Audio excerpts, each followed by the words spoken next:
Hi అండి, welcome back to our channel. ఈరోజు recipe సాంబార్ని టేస్టీగా ఎలా చేయాలో చూద్దాం.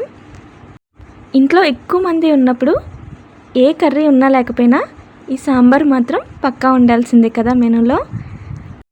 ఎప్పుడు ఒకేలా కాకుండా ఇలా చేసి చూడండి, హోటల్ స్టైల్ టేస్ట్ ఉంటుంది, చాలా బాగుంటుంది. ఫస్ట్ టైం చేసిన వాళ్ళు కూడా చాలా పర్ఫెక్ట్గా చేస్తారు. చిన్న చిన్న టిప్స్ని ఫాలో అయితే చాలా బాగుంటుంది. మరి ఎలా చేయాలో చూద్దాం. ఫస్ట్ కుక్కర్లో 1 కప్ కందిపప్పుని తీసుకోవాలి.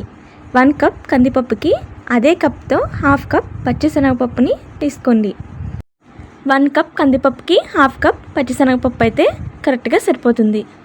ఇప్పుడు 2-3 సార్లు బాగా వాష్ చేసేసుకొని అదే కప్తో 8 కప్స్ వరకు వాటర్ని వేసుకోవాలి.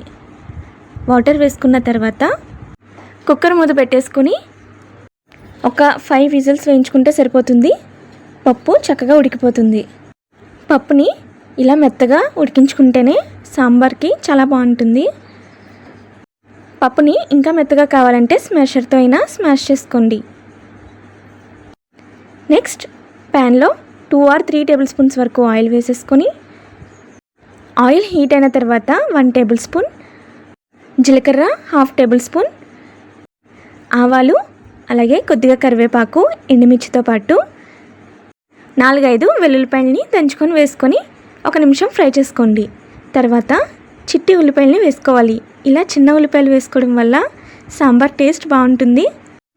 అలాగే పచ్చిమిర్చిని కూడా వేసుకొని ఇంకో 2 నిమిషాలు ఫ్రై చేసుకోవాలి. తర్వాత టమాటా ముక్కల్ని వేసుకోవాలి.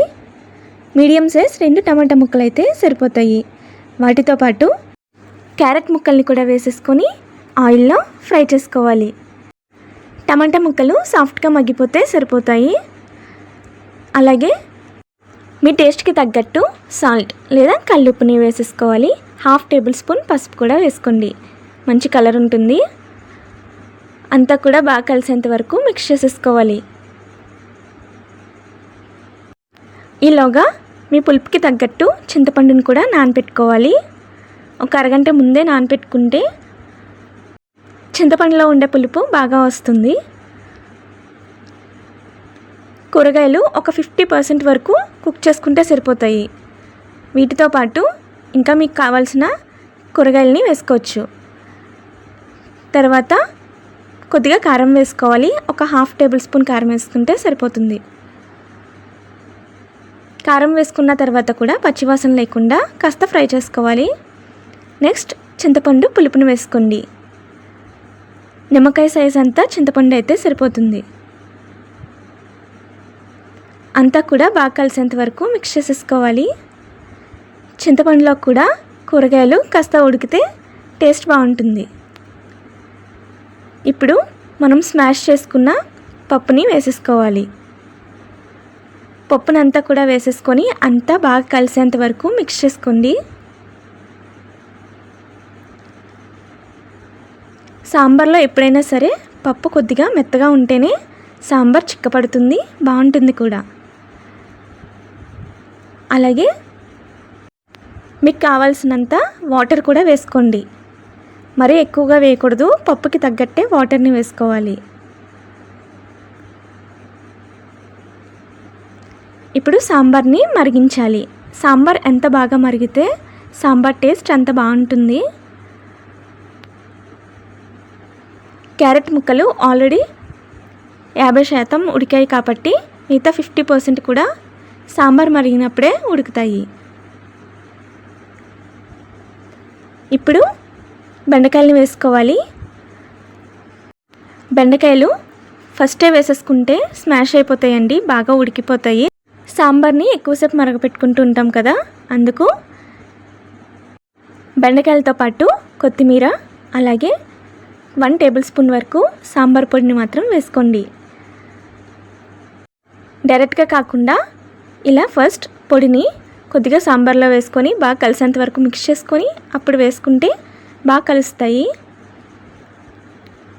బెండకాయలు ఫాస్ట్గానే ఉడికిపోతాయి కాబట్టి సాంబార్ మరిగే ఒక 10-15 నిమిషాల్లోనే అవి కూడా చక్కగా కుక్ అయిపోతాయి. చూసారు కదా, కన్సిస్టెన్సీ చిక్కపడుతుంది.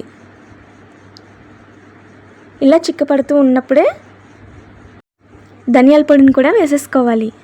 ఇష్టం ఉంటే వేసుకోండి, లేదంటే స్కిప్ చేయండి. నేనైతే వేయలేదు.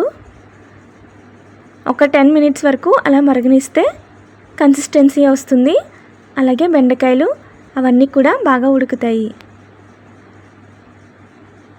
తర్వాత స్టవ్ ఆఫ్ చేసేసుకోండి. కాస్త చిక్కపడుతుంది చల్లారిన తర్వాత కూడా. రైస్లోకే కాదండి, సాంబార్ ఇడ్లీకి కూడా చాలా బాగుంటుంది. చూసారు కదా, వీడియో క్లిప్లో చూపిస్తున్నట్టు చల్లారిన తర్వాత ఇంకా కాస్త చిక్కపడుతుంది కాబట్టి ఈ కన్సిస్టెన్సీలో ఉంటే సరిపోతుంది. నచ్చితే మాత్రం డెఫినెట్గా ట్రై చేయండి. అలాగే మన ఛానల్ని సబ్స్క్రైబ్ చేసుకోవడం మర్చిపోద్దు. Thank you for watching. Bye guys.